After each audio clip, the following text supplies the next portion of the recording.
欢迎大家收听每晚一个恐怖故事。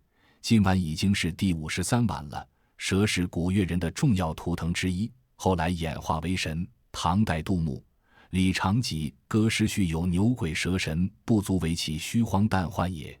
清吴振方岭南杂记说，潮州有蛇神，其相冠冕南面，尊曰游天大帝，龛中皆蛇也。欲见之，妙似碧瓷而后出，盘旋顶足间，或到悬梁船上，或以竹竿成之，蜿蜒仙解，不人便不是人，长3尺许，苍翠可爱，凡似神者，蛇常游其家。江苏宜兴人将蛇分为家蛇和野蛇，分别称之为里蛮和外蛮。所谓家蛇，指生活于住宅内的一种蛇，长盘绕于梁、檐、墙缝、瓦棱、阁楼的一种无毒蛇，共约3尺许。人们认为家蛇会保护人，家有了家蛇，米囤里的米就会自行满出来而取不空。也有人常说，若家中发现蛇，最忌杀死，认为若杀死蛇或蛇没有被打死，蛇就会采取报复行动，与家门不利。所以若在家中发现蛇，就将其捉入罐中或挑在掌杆上，然后送到山谷中，并求其躲进山洞，别再回到人家中。各个地方传说不尽相同，但都有一点，家蛇不是寻常之物。老人们常说，家蛇盘福聚财，家蛇去则家败，家蛇留则家兴。更有甚者，居然传说如果在自己家中亲眼看见家蛇从老宅离去者，大凶。一般上了几十年的农村房屋大都有家蛇，而且都很大，大家都有约定俗成的习惯，只要看到家蛇从房中跑出，必要转过头去，不可心存邪念，不可口出秽言污语，然后焚香叩拜，以答谢多年来护宅之情。当然，有规矩必然有破坏规矩的人，这个道理亘古不变。周为应付亲之托，回到老家送些东西回去，由于很久没来乡下了，一位老人听说我是父亲的儿子，硬要拉我去他家吃饭，执拗不过，只好从了他了。不过他的家的确不错，就算是与城里人的别墅相比也不逊色，不仅大方宽阔，因为他更多了分古朴神秘的风格。果然老爷有老的好处。而且我在房间的木头架子上看到很多摆放整齐的药品和书籍，我暗自揣测，难道老人是卖药的？村里50年前本来有户赵姓人家，这个村子赵姓居多，若干年前可能都是亲戚，可惜一个家族发展得过于旺盛，4代之后居然就已经没落了。不过这户赵姓人在村子里还是有些许地位，家中赵老爷子是村子里掌管族谱的，倒也算是德高望重，加上虽然家有余财，却对贫苦的村民很好，所以他在村子威望很高。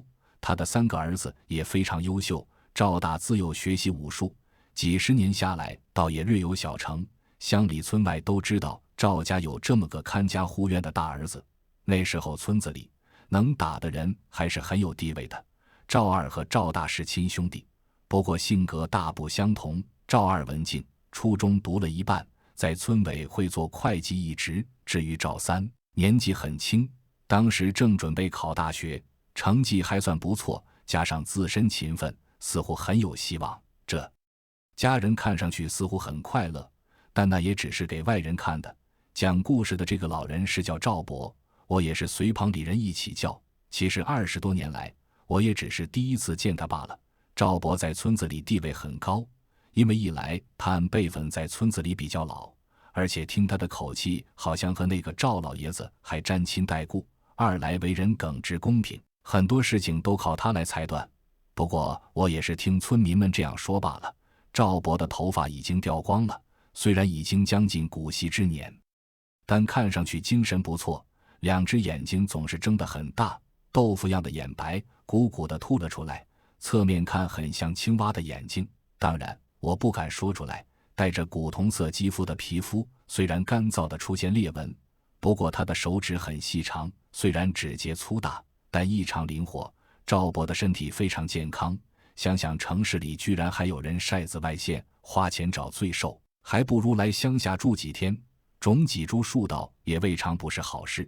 他用蒲扇大的手摸了摸嘴唇上的油腻，将一个啃完的鸡翅膀扔了出去，神秘地低着头说：赵老爷子一家在外人面前很团结，其实经常吵架。哦，那是为什么？我好奇地问道。原因其实也很简单，因为赵老爷子年轻的时候干了一件傻事，这件事知道的人不多，少许知道这个秘密的人大都敬重他，也不曾在村子公开，居然和家中新来的一个小佣人勾搭在一起。事情败露，怕张扬出去丢丑，所以瞒了下来，把那个女子留在家中。虽然老爷子的老婆很不高兴，但也没办法。不过这个女人在产子的时候大出血死了，赵家人也就秘密处理了尸首，这件事知道的人就更少。赵家人对外说这个女人拐带了钱财跑了，结果反倒是赵家成了受害者。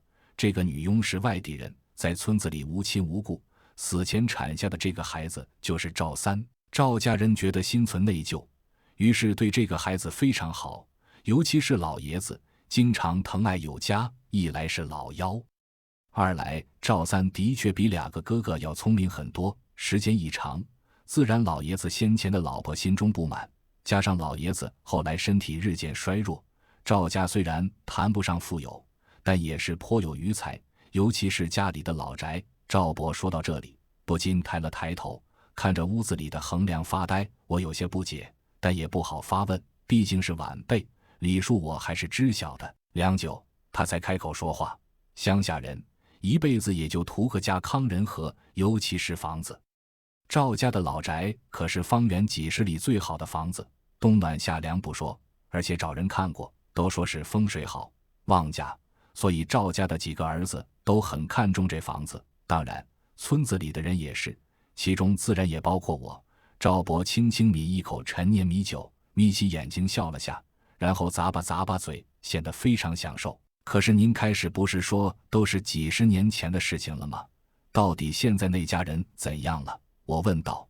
赵伯忽然脸色一沉：赵家人出了事，死的死，散的散。那么大的家庭一下就败落了。他语气有些沉重，似乎有些阴郁。据说在赵家老三快要高考的时候，家里出了件怪事，当时家里人都没在意，可是和后来发生的事串起来想下，倒是非常骇人。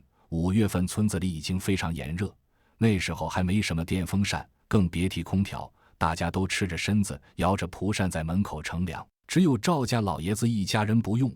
哦，那是为什么呢？我来过这里，夏天的确热得不行，闷燥得要死。若是坐在房间里不消几个小时，绝对把人当包子一样给蒸熟了。因为赵家的老宅非常的奇特，就像一个冰窖一样，无论外面多热，进去就阴凉无比，心神气爽。而且有些身体不是头昏脑热的人，只需在里面躺上片刻，也不治而愈。而到了冬天，里面又非常暖和，连炉火炭盆都不需要。虽然房子盖了将近100年了，由赵老爷子祖父传下来，历经3代，却依旧非常坚固。再大的暴雨，房子里面也没半点漏湿，所以这一代赵家老宅已经出了名了。赵伯说得很快，唾沫星子都飞出来了，看得出他很了解赵家老宅。话分两头，我再说说赵家那3兄弟。老大是练武之人，当然也喜欢喝酒，不过他的酒量极大，寻常之人连翻罐他都不得罪，于是在村子里没人敢和他对酒了。他身材魁梧，而且热情好客，只是性情过于火爆，言语2下不合，拳头就上去了。赵老爷子没少为他儿子担心，好在后来把老大媳妇娶进来，赵大才渐渐安分下来。但是他对最小的弟弟却格外的好。后来老二也成亲了，2个哥哥年纪开始大了，心思也多了，尤其是2媳妇过门，自然对这个不是嫡亲的小三叔有了不少想法。老三是明白人，知道家里经常排挤自己，也就更加发奋读书，从很小就要求寄宿在学校，几乎不在家里住。那时候大学生何其荣耀，但考试的难度也可想而知，尤其从农村考取，真的听上去仿佛天方夜谭啊。不过好在老三天资不错，加上非常用功，倒也有很大的希望。可是2个媳妇以及他们的婆婆并不想这么算了，他们经常去撺掇老头早点确定房子以及遗产的继承，并说老三没有资格来得到应有的一份。不过赵老爷子究竟是如何想的，那就天知道了。总之，事情发生在高考前的1个月，一个夏日的晚上。老爷子对老三一再要求回家住，吃好点睡好点。虽然老三拒绝了多次，可能想想为了考试，最后还是回来了。一家人终于坐在一起吃了顿饭。村子里的规矩，女人是不上桌的，于是3个女人们端着饭碗去外面走动，这也是老爷子要求的，把他们都赶了出去。于是老宅里只剩下父子4人，坐在餐桌的4个角上。老大埋头喝酒不说话，老二倒是客气地劝弟弟吃饭，只是那口气不像是和自家兄弟，倒像是对外人，客气得过了分。老爷子什么都没吃，只是抽着烟看着3个儿子。赵家习惯在客厅吃饭，偌大的房间里摆着张方方正正的老木桌子，上面正好是高高的横梁，门外已经擦黑，星星也能看到少许了。赵伯吃饱喝足，抽了根烟。我虽然听得很有趣，但心中不免疑问，他为何对当时的细节如此了如指掌，仿佛就在现场一般。不过赵伯没有注意我眼里的疑问，继续叙说着。老大一个劲地闷头喝酒，可能大部分家庭都是这样。老大往往敦厚朴实些，不善言辞，倒是经常出入村委会与人交际甚广的赵家老二，一直与酒未蒙面的弟弟说话。只是这热情的谈话让人总觉得有些例行公事般的虚假。酒过3巡，菜略见底，老爷子终于忍不住了，他咳嗽几声，将烟头扔到地上，用自己的黑色圆头布鞋狠狠地踩了踩，仿佛下了很大的决心。3个儿子也察觉了，互相不说话，等着父亲说出来。老爷子清了清嗓子，告诉3个儿子，自己所有的财产会分为3份，3人各拿1份。可是那些微薄的钱财并不是重点，大家想的都是这所神奇的老宅。可是没等老爷子说完，老三忽然冷冷地说话了：我不要我的那份，我也不要房子，如果能考上大学，我不会再回来。老三说完起了身子，老大显得很惊讶，也很痛苦，似乎有什么难言之隐，却忍着不说。老二则很高兴，但又设法不想表现出来，只是低着头，用手推着鼻子上的眼镜，用手遮盖住脸上难以克制的笑容。老爷子更是惊讶，然后则是不解。正当满桌子的人各有各的表情时，忽然从横梁上噗的一下掉下一团黑乎乎的东西，砰的一声砸在饭桌上。天色很暗，大家吓了一跳，也都没仔细看。等大家仔细一看，都倒吸口凉气。桌子盘着一条蛇，大概搪瓷杯口粗细，青底黑纹，蛇头对着老三，还在往外吐信。这蛇不小，虽然没有拉直来测量，估计也有3米多长。其余3人都吓得离开了座位，就是平日里向来胆大的老大也吓白了脸。夹折！老二用颤抖的声音喊了句，然后不停地往后退。这条蛇仿佛睡着了一般，头重重地低了下去，可能砸下来的时候有点不适，看来他一直是在横梁上待着。老三也有点害怕，可是不知道为什么身体却又无法动弹，只是端坐着和这条家蛇对视。很快，蛇蜿蜒地顺着桌子腿爬了下去，如游水般在老三的腿脚边上转了一圈，然后消失在门外的夜色里。老爷子忽然痛苦地高喊道：家蛇已走，赵家要败了，报应啊，报应啊！他如同疯子一般重复着这句话，跌跌撞撞地跑出了屋子。老大搀扶起老二，也慢慢走了出去。临出门，他似乎有话和老三说，可是看着弟弟一脸冷若冰霜，只好咽下去。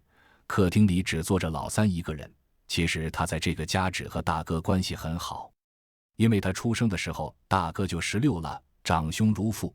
这个大哥对他非常不错，经常跑上几十里来学校看望他，并希望他回家。可是这个家老三知道再也待不下去了。许久，老三从几乎坐的让自己屁股麻木的长凳上起来，抬头看了高高的屋顶，也走了出去。赵家走出家蛇的事，不知道为什么居然传了出去。赵家人一下在村子里仿佛成了晦气的代名词。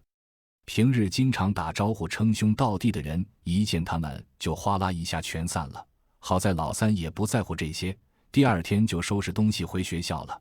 7日后，他接到了家里的死讯，老大死了，死得莫名其妙，甚至老大临死前恐怕都不知道为什么。那天夜里，他照例和朋友喝了一夜酒，其实量很少，远不及平时的多。老大自然没有放在心里，依旧在深夜往家里赶，手里还提着个酒瓶，边走边喝。可是他摔了一跤，而那时候他正好把瓶口放在自己嘴巴里，于是老大厚实沉重的身躯完全压了下去，整个瓶子也完全塞进了喉咙。那种酒瓶是乡下特制的，比现在的啤酒瓶瘦，但是更长，有点像可口可乐的瓶子。那时候是深夜，老大无法喊出声来。第二天，老大的媳妇看见了老大在门外的尸体，据说是活活闷死的，嘴巴也被瓶子撑得完全脱臼了，两只手也僵立地伸了出来，上面全是擦伤的痕迹。可是后来瓶子拿出来，老大的嘴巴无论如何也关不上，那嘴巴黑洞洞的，仿佛像蛇要进食时一样，几个后生用了好大气力也合不上，最后没有办法，只好找来锤子，把老大的下巴骨敲碎了，这才关上。否则一个张着如此大的嘴巴的尸体如何下葬？大家私下里多暗自恐惧，都听说过死不瞑目，但哪里听说过闭不上嘴巴的。老三几乎是哭了一路赶到家里，结果一来，脸上就挨了大嫂一记重重的耳光，打得他几乎晕死过去。他不怪大嫂，因为大嫂一边哭一边喊着的话很对，你就是灾星，你害死你妈，一来又害死你大哥，你自己怎么不去死？而老二连大哥出殡都不敢出来，成天裹着被子蹲在房间里。老大的母亲也几乎哭倒在房间里，连骂人的气力都没有了。赵家老三在他大哥灵牌前面跪了整整1天，然后走了。临走前他只看了看自己父亲，那个为了自己短暂的欢愉而生下他的人，他只和这个陌生的老人说了句保重，接着就回学校念书了。大哥死了，这个家更没有什么可值得留恋的，所以他反而要努力读书，离开这里。老大死后，这个家败落了很多，赵老爷子也一下衰老了下去，反应也大不如前，老太婆的眼睛也哭瞎了。老大的媳妇几年后改嫁了，不过这是后话。人老三果然考取了大学，离开了这个村子。他离开的时候没有一个人送他，可是据说他走后，有村民看见赵老爷子一个杵着拐杖呆立在村子口，老泪横流。几年后，老四毕业了，整个大学期间他几乎没回过家里。事情过去这么久，他决定回去看看，一切如常。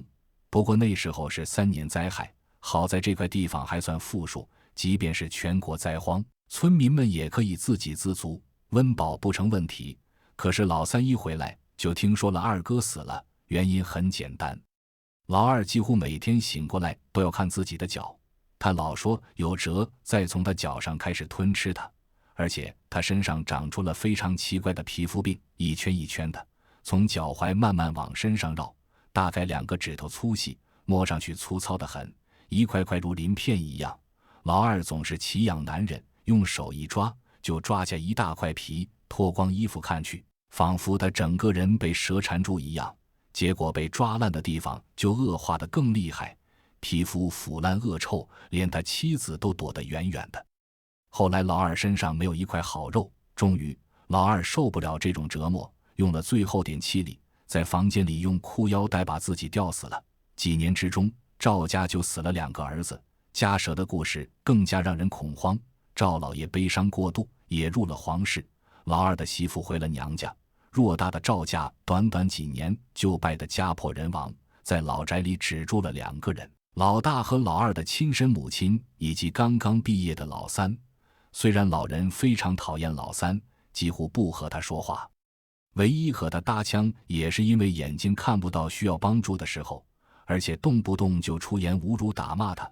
可是老三却丝毫不引以为然，只是默默地照顾他，甚至放弃了自己的专业，甘心在村子里接替了自己二哥的位置，做了名会计。而且他拒绝了很多姑娘的爱慕，只是守着名义上也可以称做娘的这个女人。村民们对奇特的一家抱着很高的兴趣，各种版本的话也多，有的还传出了赵家有奇才，老三害死自己2个哥哥，然后天天拷问老太婆，逼她说出来等等。可是有个年代，传言和谎话是会演变成可怕的事实。文革的时候，老三天天被批斗，逼他讲出赵家老宅的秘密，而那个老太太也一言不发。结果那些人把老三关了几天，见问不出什么，只好把他放了回去，只不过不准他们2个住在老宅，而是将老宅改成了造反派司令部。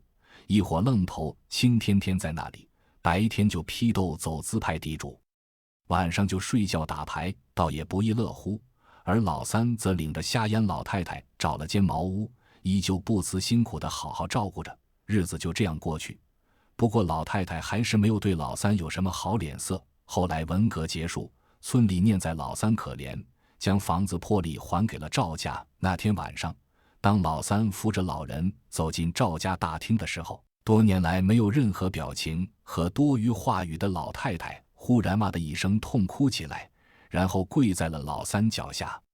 老三则面无表情地望着老人，老太太泣不成声的一口一个造孽，一口一个报应之类的，一直到老三将他搀扶起，坐到椅子上。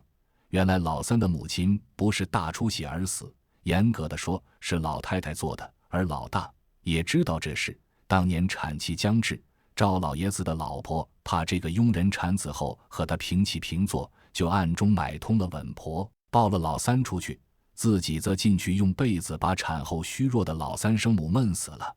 后来赵老爷子知道了，大怒不已，但顾忌颜面，只好将尸体安葬。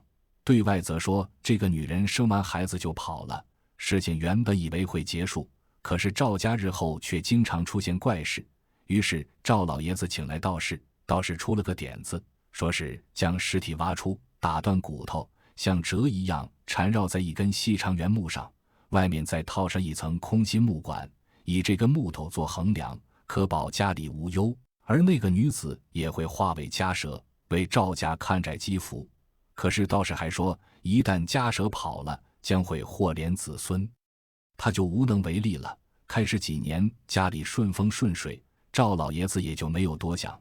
结果后来就出了上面的事情，而老大那是窥视到了母亲的动作，后来逼问后得知真相，但也只好暗暗把事情放在心里，只好对老三格外的好些。至于老二，则对这事毫不知情，他不过是想独占了老三的家产罢了。但是当老太太说完这一切的时候，老三却面如止水，平静地说，其实这一切他早知道了。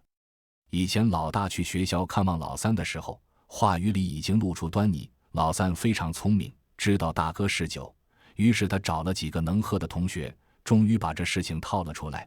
当初他知道真相的时候也非常愤怒，只盼自己早点学业有成，然后回家报复。不过当老大死后，他也就不去想这些了。之所以这么多年伺候着老太太，实际上也是帮老大尽一份未完成的儿子的义务。那天晚上，老太太就去世了，死得非常安详。之后，老三继续留在村子里，终生未娶，而赵家老宅也欢迎很多孩子老人来避暑。他学的是医科，靠着自己大学的知识和自学看书，将老宅变成了个乡村医院。赵伯终于说完了，他把最后一点酒都喝了下去，似乎很高兴，仿佛多年来的苦衷都说出来了一样。外面已经将近黄昏，一位中年妇女牵着个孩子走了进来。赵医生，帮我看看孩子吧。瞧过去像是中暑了。女人有些着急，我看了看孩子，果然头晕乎乎的，脚步都不稳，脸上红热不退。赵伯打着酒嗝站起来，给孩子看了看，在孩子胳膊、脖子、腋下处按摩了几下，然后递给女人一些白纸包的药丸，挥挥手说没事了。女人非常感谢地退了出去。原来你就是那个赵三，我忍不住问道。赵伯最眼醺醺地望着我，是又怎样？不是又怎样？不过你长得和你父亲的确很像，而且一样喜欢刨根问底。他说完，对着我笑了笑，充满苦涩。我告别了赵伯，站在赵家老宅的门外，忽然觉得这栋房子在红色的夕阳里显得非常没落。赵博在我面前缓缓将门关上，阳光透过门缝，我好像看见赵博后面本该是空荡荡的空地里站着很多双脚，很多双鞋子，其中就有双圆头黑布鞋。当我揉揉眼睛想再看下，门已经紧紧关上。我暗想，大概喝了些酒，加上光线的缘故吧。第二天我从梦中醒来，知道赵博去世了，走得很安详。这种岁数无疾而终是件高兴的事，无论是对己还是对人。据说那天晚上有人看见一条巨大的蛇蜿蜒迅速地爬进了赵家老宅，不过是否真的看得清楚，那人又不敢肯定了。周一还要上班，我匆匆祭拜了下赵伯就回去了。赵伯没有子女，或者说很多子女，因为他教了村子里很多小孩启蒙知识以及做人的道理，所以他的后事都是由村子操办的。回去的时候，我告诉了父亲赵伯去世了，父亲听了唏嘘不已，并说自己小时候由于文及丧父，一直很敬重赵伯，因为他学识渊博，而且热情待人，还会医术。他有说什么吗？临终前，父亲问我，他说我很像你，我老实回答。父亲哦了声，就没再说话了。从此后，他也没再提及过赵伯。好了，各位听友，今晚的故事就到这里，让我们一起期待明天第54晚的故事吧。那是一个关于偷兽的故事。